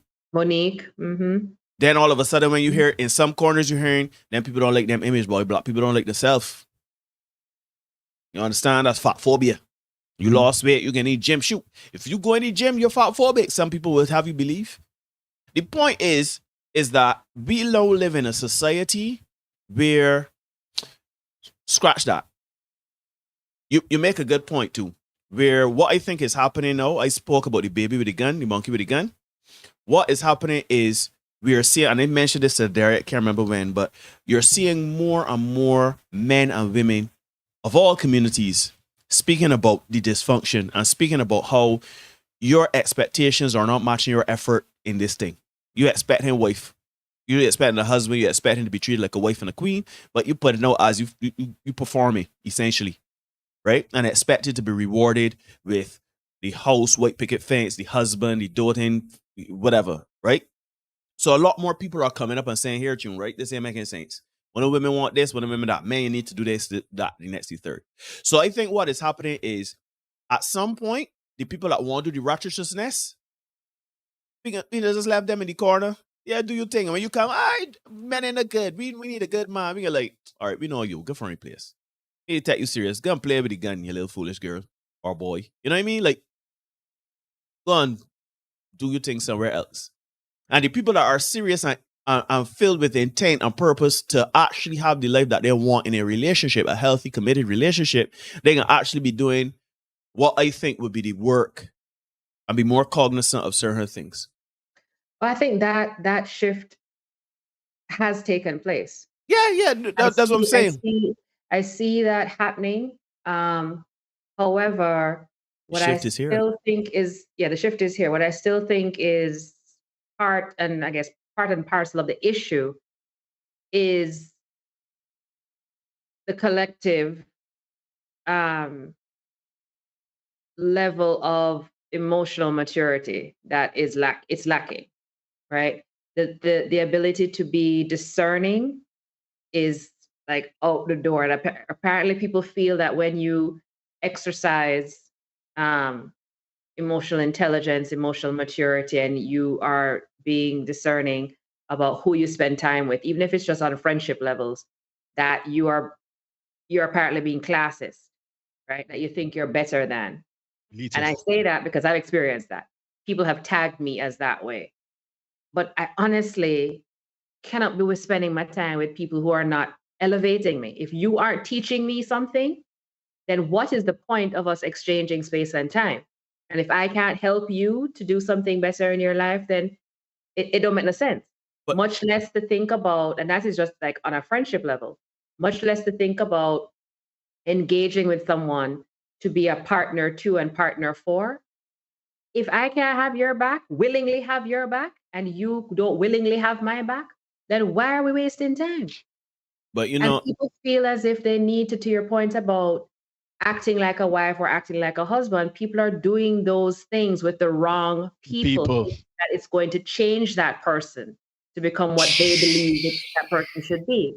And this is what I'm saying, that emotional maturity or emotional intelligence is poor, it's weak, and thus our levels of discernment are just as weak, if not worse. And we've been wasting a lot of time. Right. So, and I agree with you, right? And again, it's so strange because when you see the memes and the quotes and stuff like that, people will put out, we say all the time, like, be careful with who you have energy. Don't be afraid to cut off bad energy and negative energy. And then you see the people on the cruise flat back with them girls with a long neck. And you just be like, but then they will come and say, don't let nobody put you in a box. Society don't owe you nothing. You don't owe society nothing. Like, it's like, again, I want to be clear. I feel like I keep repeating myself when I say this. If you want to live a life of righteousness, do your thing. Live life. You only got one of them. So if you want to have fun, have fun. I ain't telling you not to have fun. All I ask is you do not come and talk about men in the good and the men that you're attracting is this and that and the next and the third. Because one, the men that you choosing, that you really giving your energy and effort to, ain't the good because of the energy you put out there. And the men you put in through hoops, the good men, you put in through the standards and the hoops and the vetting and all that there, based on the bad men you've chosen. So it's as simple as being mindful of situation, time and place. I ain't telling them not to shake a leg. And right, yeah. Furthermore, to be even clearer, you go in effect, everybody got a cell phone and cameras all about the place. Cameras real good. No, so yeah, you might go and you might be winding up on a man that you got signed for or whatever, or you just having fun. And the person catch you in a snap where, that you just caught you in a moment. Right? So I can't be too critical of people going out. If you're going out, you're enjoying yourself. I mean, someone that's character at a different level, but some of y'all just get caught. Neil, I don't think we need to be.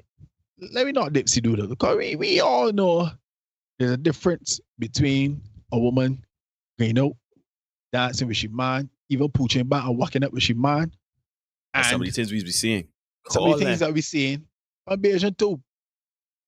They got some girls. I ain't waiting paying cruise, but the parties that they had on. Brother man, I know what some women look like. I know what some women look like naked. I never meet them yet. You know what I mean? There's a stark difference between that. But let me get to this point here in the chat. I see Marissa made the point earlier. Our community calls it culture. How often is here that do it for the culture? Yeah. And I say a lot. What was she referring to? In terms of our depravity and the way we operate. So righteousness. Right. So like twerking is culture. Yeah. Okay. Twerking is our culture. Black people full of style and swag and trends. So basically all of that is wrapped up in our culture. Yeah, and but here's the thing. As if culture cannot be negative. You cannot have a toxic culture. You know what I mean? And everything that black people put out that good or any culture. Aston's point later on, Aston says our culture here in Barbados has always revolved around being crass and unhealthy, from food to music, everything. We are built for toxicity, it seems. Yeah. So this is what I'm concerned about in that. So are we built for toxicity and depravity? No, we're not built for that. I don't think we are built for that. We have built that. Or have we been, have aspects of our identity and culture become weaponized? Because this is part of the conversation I have work-wise when I talk about culture and identity and thinking about the things that make you up and how you express yourself. As you clearly see, every day, all day, I'm Jamaican, right? There are things about my culture, like my food, the way we dance, these kind of things I absolutely love, right? And then there are extremes to it. Mm-hmm. Now, are the extremes what we are now tagging and saying are built for toxicity because another cultural identity says we've gone too far? No. They've taken aspects of our culture out of context, right? Or are we saying that in the ways in which people are now seeking validation, that we have corrupted our own culture because of lack of discernment, what I was talking about before, lack of maturity and that kind of stuff. Because there's also that whole push of cultural things and sticking to your authentic cultural identity, and then you following a trend and assimilating to stuff because you want to be validated by another space and time. I don't know if validated is a word or weaponized, but definitely profitable. Anything that makes money, you will get more of. Okay. So if you reward violence, we can get more violence. Get more violence. If we reward twerking, we can get more twerking. But I want to be clear though, because we gotta be careful with asking those types of questions. In that, weaponizing means somebody holding the weapon, and I think that we need to hold our community accountable. At the end of the day, yes, there's a bit of weaponization, there's a bit of profiting from our image and our culture vultures and that sort of stuff. That happens. But let us be clear, some of the things that's been going on social media and in these parties and these fests and on Instagram and things like that, what people of their own volition put up under the guise of our culture is toxic. Yeah, so that's why I was saying devil's advocate and asking, like, what angle are we coming at? Eric was reading some of those comments. I think we have to, because everybody knows. I think everybody knows what is the parts of our culture that are being profited from and weaponized, and what parts of our culture are just so toxic that we be like, shh, I don't know, that's too far. Because walking up is our culture, right? Walking up is our culture. From Jamaica all the way back down to Trinidad and Tobago, walking up, everybody like to take a wine, tea for wine, everything like that, right? But then there's twerking. There's skinning up on the ground and cocking up. Shoot, Jamaica has got the men diving off the turnbuckle off the top rope, on for the women and thing on a table and breaking tables. Like at some point, and Jamaica is known for their dance hall culture and dance surrounding that, which is a beautiful, beautiful thing. Yeah, right? But there's some aspects of it. And like people walking, and like people weaponizing us, whining. We have taken whining and walking up and partying and turn it into something that is like, shoot, even the DJs, the speech of DJs and stuff like that. I like surf rap. Everybody know I like the aqua rodent. We can indoctrinate you one these days, but Surf Rap is a DJ here in Barbados, right? And he is very lewd and vulgar with how he is on the mic. Very good DJ, but his mic game, it rough. I like it because I find it hilarious, right? Because, you know me, I like how people just string together words. You know, I like my dance hall, I like certain things, right? But by the same token, right? We had Surf Rap, not to make this political, but he was a DJ going about certain communities for one of our parties here in Barbados, right? And I'm not saying that he should not be the voice of a political entity, but come on, Surf Rap is known for one thing. He might literally call the Pied Piper of Bashment. So at some point, there's weaponization. I'm not taking away from that point that you've made, but at some point we gotta look in the mirror and say, all right, that's too far. Literally, we have videos. We have seen videos of women literally taking off their clothes on a cruise. Men lifting up the women's skirt and pulling the panty one side, and the women going down further. Shoot, last year there was a video of a man dancing with a woman on a cruise, and the woman's skirt above she had the man shit the panty one way by the behest of the DJ. Right? And the woman did not stop. Then all of a sudden, now people say the man is at fault, and you know, what about this and what about that? Everybody call everything the DJ, the crews, the promoters, they call everybody, but they did not talk about the woman. And then they would say things like men are predators because look, he has no regard for women. Where was his mother and all this? Would he do this to his sister? Would he want a man to do that to his aunt? His cousin? Right? Like we hear all of the blame being shifted about and the perspective being meandered and Rubik's cubed into this thing to pin men as the enemy. When really and truly, sweet girl, why you skinning out and let a man put you? If a man put you, you put Oh, but women are scared. We don't know men are big and strong and are predators, so I don't want to be shamed or bullied or even a mom might hit me or this or that next. Yo, at some point we gotta say foolishness is fuckery. Put down my skirt. If the man try lashing you, we can deal with he. He can be dealt with. But you cannot keep using this excuse that men are boogeymen or there's some other culture that trying to be the Scooby-Doo villain and not take accountability for what we're doing in our communities. Because we do a beer jump in our community, Oh, thank you, Kevin. This is a perfect example of who Surf Rat is. He said Surf Rat equals Tony Matterhorn from 2000.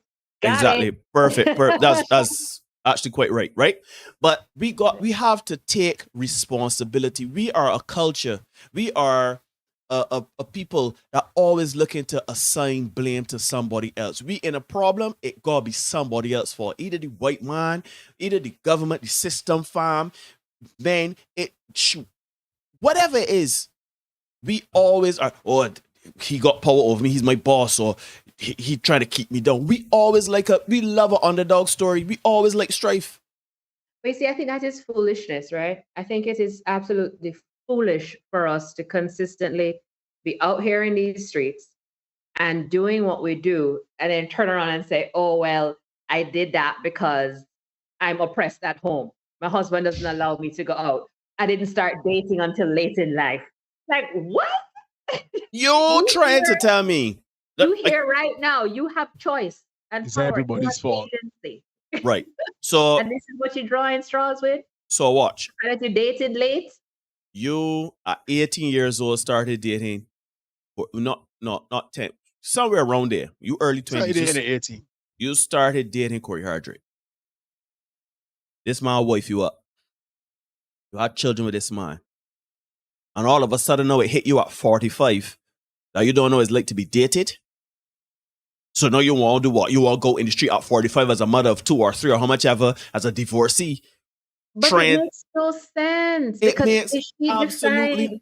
And it's not, and let me be clear, ain't like this woman divorced and decide to be a chaste and pure woman and say, you know what? No. I want to be, she don't, literally, Derek showed me a video, the woman doing this minstrel dance like a clown.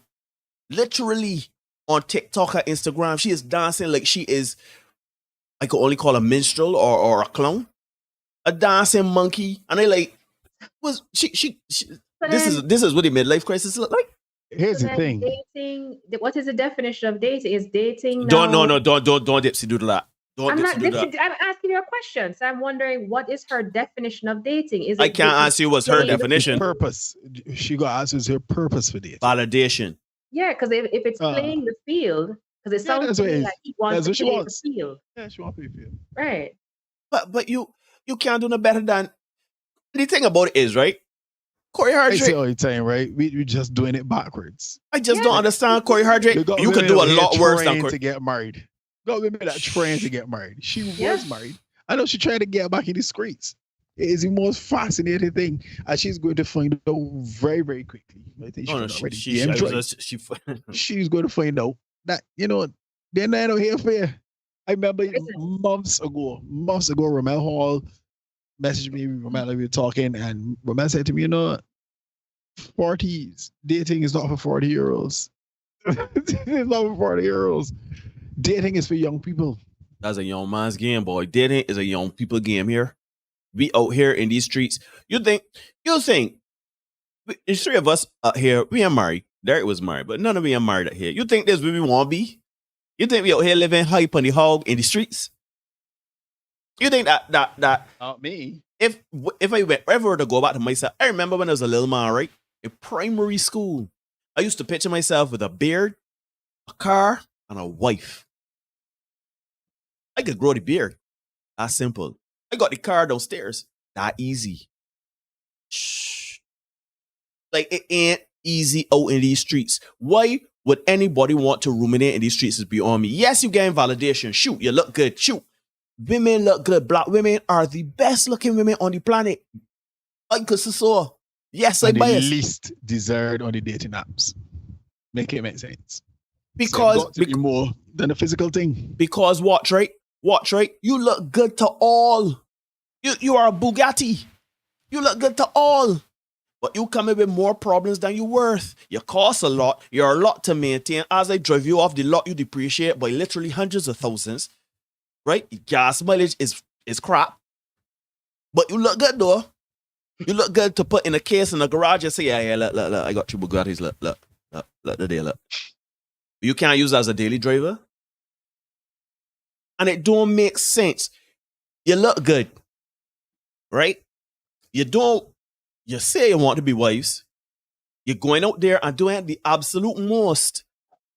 And then want to flip it on society, on men, on whatever you want, the boogeyman in the closet, that it is somebody, it is Jeeves and the butler, in the den with a knife. He is the problem. He is the boogeyman. That's why you can't get a husband. You ain't looking at none of the decisions you made. It's everybody's fault. You had, I hear one woman one time say on one of these podcasts, say one ex was a narcissist, and then this other man she dated for 5 years was a narcissist, and this third man was a narcissist. The man said, hold on, sweet girl. You know how rare narcissism is in society? You know she played all the narcissists. So you're a narcissist Depending on magnet. which society she's in. Yeah, but let me be honest, Dr. Carey, narcissism walking about here every day. And certainly, hold on a minute. Careful. You dated 5 men and 3 of them is narcissists. What you trying to tell me here? Possible. Have you ever dated a narcissist? No. I know the trait. Derek, have you ever dated a narcissist? A reserve comment. Actually, yeah, I didn't think before I answered that question. I'm just gonna say, come on. Let me back away from that. It is very, very easy for Yeah. a man to date a narcissist. Yeah. Yeah. It's a lot more common than we like to give acknowledgement to. But anyhow, this delusion, listen, at the end of the day, people, we gotta do better. Keep saying this. We have to do better. Men, you gotta do better. You gotta get your game up, get your money up, get your health up, get your purpose up. You know what I mean? Stop thinking with the bottom head and start thinking with the top head. Actually have a plan and a purpose for your life, a direction. You understand? Be honest, and this for everybody, be honest and critical of yourself. You know you're fat. You know you're bony. You know that you ain't got no money. You know that you could do it with little skincare. You know what I mean? You could dress a little better. You know that. But you want to be somebody's wife. You want to be somebody's husband, and you ain't got your corner in order. Women coming out here, I am the table. I tell when I done with that table talk, cause the table is the relationship. So use the relationship. No, I sorry to tell you, cause when it's telling me that it's a partnership. So when I keep there is always thought, you keep moving the goalposts. You keep shifting the accountability and the blame. Right? Take ownership of your life. If you do not want a husband, live la vida loca. You only live once. Enjoy yourself. Right? Might even come and wine for you in effect. Enjoy yourself. Shit. But don't come and confuse the place. Blaming me and Derek and red men and tall men and, little short men and big dicky men and rich men and red men. Yeah, stop coming and blaming men like we out here doing the absolute despicable things to y'all. But all that you're saying, everything that you're saying right there, Neil, is a matter of people consistently looking at the external. Everything is outward. Nothing you mentioned a while ago is talking about true inward work. Like you mentioned, getting your weight right or your clothes right or your job right. Those are all external things. I said mental and mental health and stuff too. Oh, I didn't hear that part. Sorry. But I keep coming back to that core element of your mental and emotional trauma. Standing. And not even trauma. Some people don't even necessarily go through significant levels of trauma to be concerned to the point of trauma impacting a relationship. But self-esteem, right? You guys have spoken about self-esteem, self-awareness, self-accountability quite a bit at times. And those things are paramount for the ways in which we navigate relationships on a whole, not just in pursuit of a husband or wife, but how we interact with our friends, how we interact with coworkers, how we interact with family members. If you don't have a level of self-confidence, self-esteem, self-discipline, self-worth, then you navigate every single space in a very reckless and irresponsible way. And then when you add someone who has gone through significant degrees of trauma and has never actually done the work on figuring out how to unpack, unload, discard the trauma, and now cope more in a positive way and navigate accordingly, then people keep repeating cycles. So the illustration a while ago about the narcissist, the lady dating all these narcissists, that's a reflection of her. She clearly hasn't done something that she needs to pay attention to, because you attract essentially kind of what you are in part. Like parts of who you appeal to, right, are based on how that person finds themselves in you, if that makes sense. So Yep. I like you because there are things about you that remind me of myself. And so, okay, cool, we can bond on those, and then I can discover other things about you, right? But first, you're attracted to someone based on things. I know you guys mentioned looks the other night, but beyond the looks, the deeper attraction and kind of coming together with people are fundamentally based on seeing things, hearing things about that person or group of people that remind you of good, comforting aspects of yourself that make you then feel safe to further engage, right? And people are not taking stock of that reality. And a lot of us are forming the fool, as a mother would say, and ignoring the issues that we have. And those, we believe that if we don't pay attention to those issues, they'll never come up. Actually, they sit there and they filter into everything else you have going on. And I've seen it time and time and time again. And it causes, individual disruption and dysfunction. So people who are not healthy in relationships, and that's many of us, are unhealthy in relationships because you have not been responsible to yourself, first and foremost.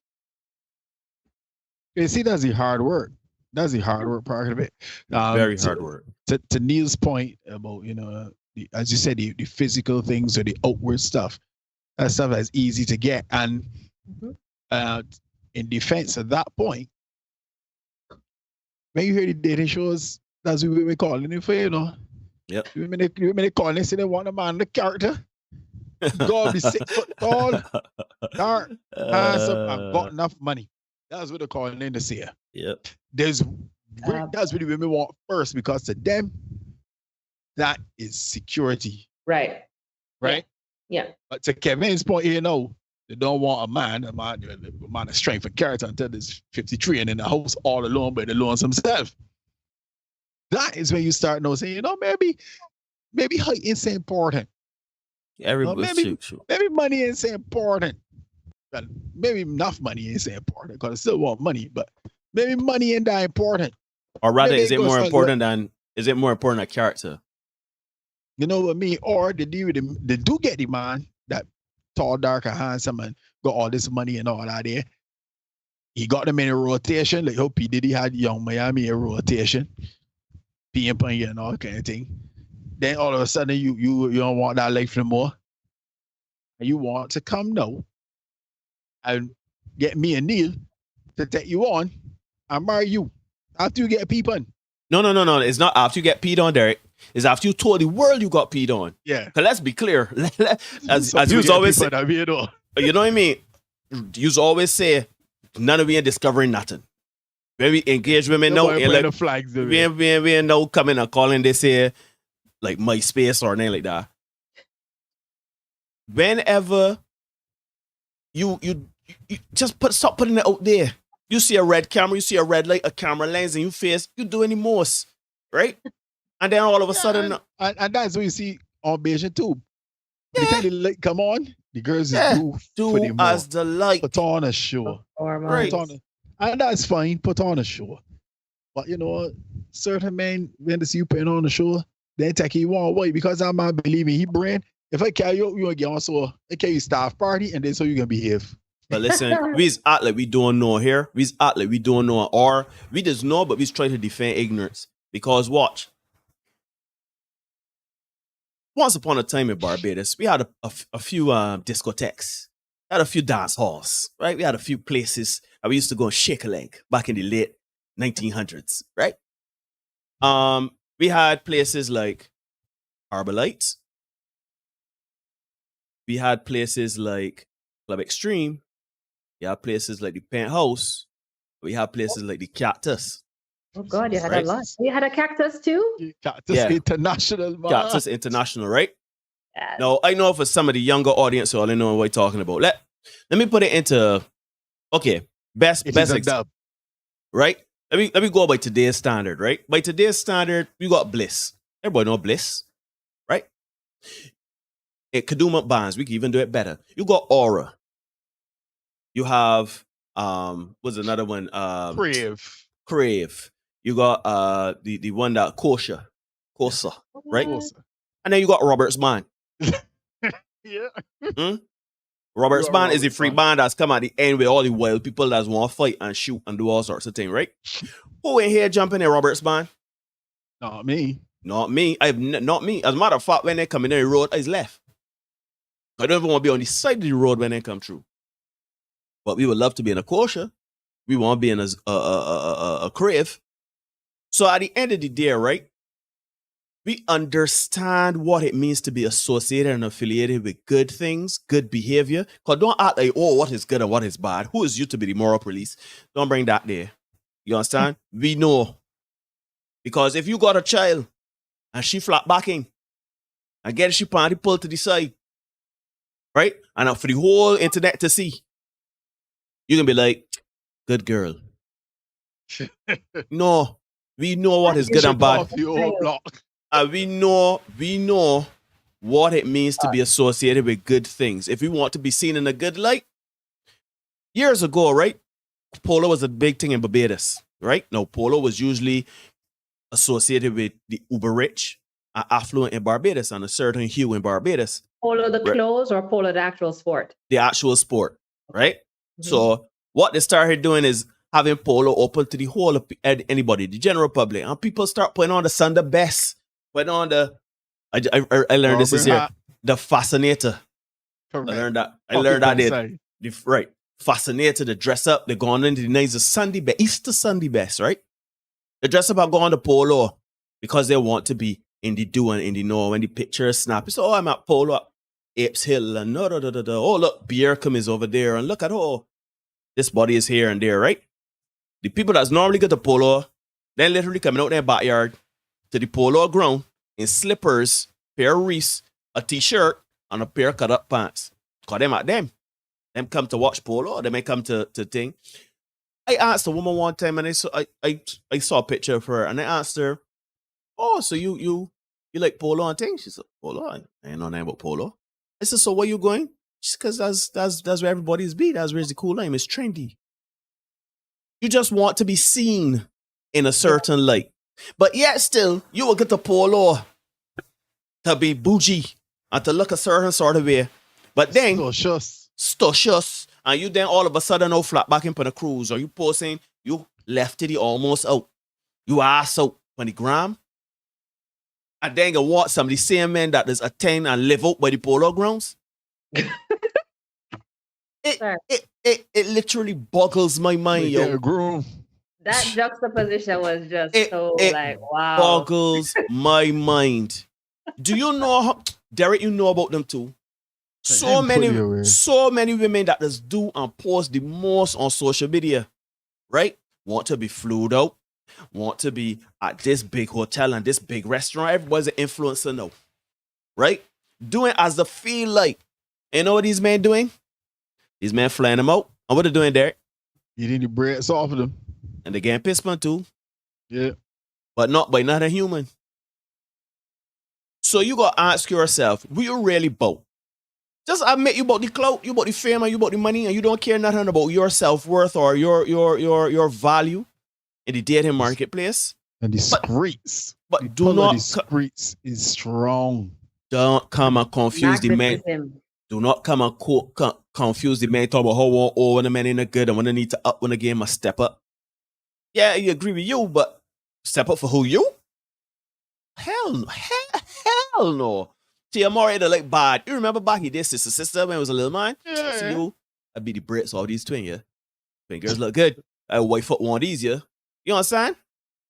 Not me. Tia Murray on the. You never found them attractive? You never. I'm not no. They're good. Oh no. Women. Oh hell no, not no. But not no. There's too much dysfunction. And, no. What's wrong with them now? I want some married, but Tia out the pasture, man. She out the pasture. Too much stuff going on. Other than what's going on, just if you did not know what was going on and you just physically saw her. But that's a big component. Big component. You would engage her until you find out about. Okay, got you. I just that's like that's like back in the day, right? For all this social media, you a girl, you would dance with this girl in effect, dance with the girl, and the lights will come on, and the man will see who the girl is, and the man said, "Not that one, not that one, that one 2 steps from the glue factory. That is a date. Leave that out." Right? And you as a man, you know what I mean, right? Obviously today now you got the database, you could go and you could Google, you could go on social media and you could find out more about the person. But back in the day, you relied on your friends to provide the files. Remember the files there? Yeah, they used to draw the files, right? Somebody come in chat. She know to the court. How many times? How many eyes come down? Man, listen, they got a chat I in. I guarantee you. If I put a name, I remember one time a name come in the chat, about 4 pair of eyes come in. And you like, so 4 of these men deal with this woman? Yes. Oh, wow. So then, okay, let me back here. Shoot, even the other day, a cohort of ours came in the chat and was like, yeah, what about this one? The man said, not that one. That one belly bad. Not that one. That's a pumpkin belly boy. Not that one. Oh my God. You understand? So we got to stop acting like this is all airy fairy and we could do as we like and it don't matter body count, don't matter me twerking and skinning out in the street don't mean that I'm less of a lady and all of this saying why I don't get wife up. We gotta stop with our foolishness though. We have to stop with that foolishness because if a man was walking about the street dressed any sort of way and acting like he broke and not spending money catching bus when they want another action, how you will feel, right? Man catching bus here, there, everywhere. You see the man put Instagram or whatever, man catching bus. The man is, met his own sardine and biscuit, eat Vienna sausages. And you like, nah, boy, we never did he, boy. Nah, that met the saints. Then all of a sudden you got standards, right? That's standards. But you flat back in a twerk with you party out and I can see what you have for lunch. That's all right. I should wave that up. I should take that on. Grace one, it was a pumpkin belly. Enlighten us, Dr. Kerry. Enlighten us. I know it was a pumpkin belly, man. Talk the taste. Hey, I got that from your country, man. Did you? Did you really? Dr. Kerry, behave. I don't know what a pumpkin. I mean, belly bad. In Barbados, we got it. Belly bad. I'll say it is right. Belly beat out.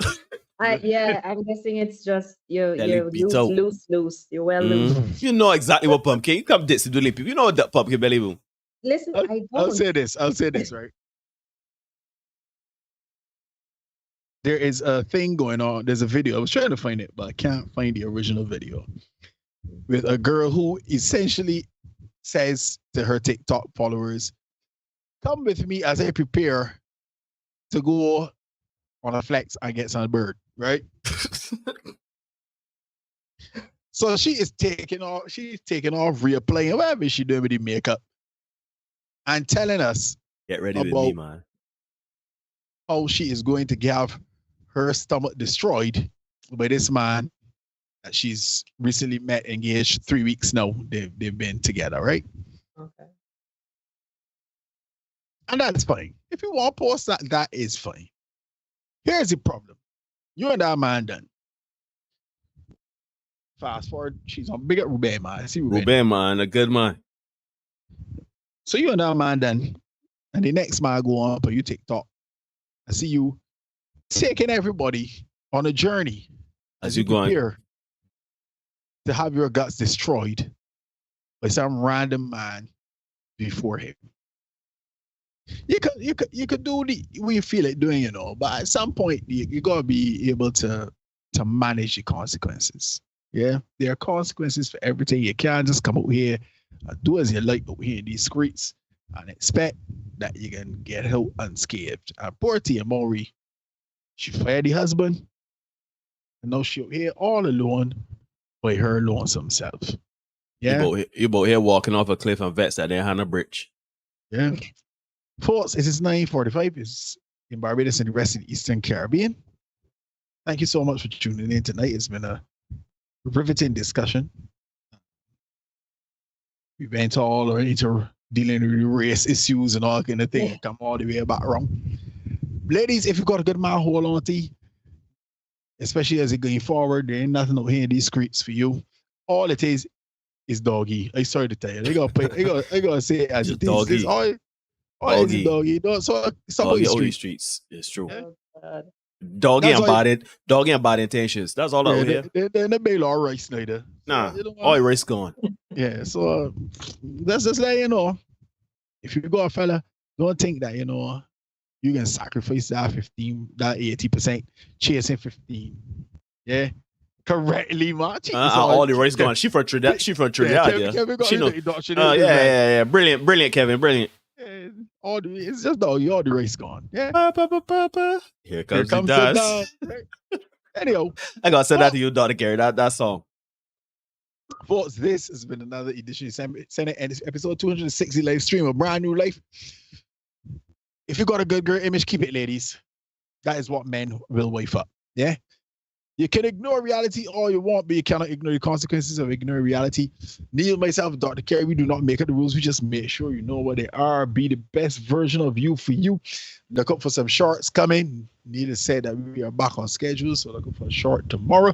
Tomorrow's Friday, so it's going to be some action. And we're going to be back again next week with another live stream. And please remember when you come on, ladies, if you got a good man, support the dating streets, because when you come out here,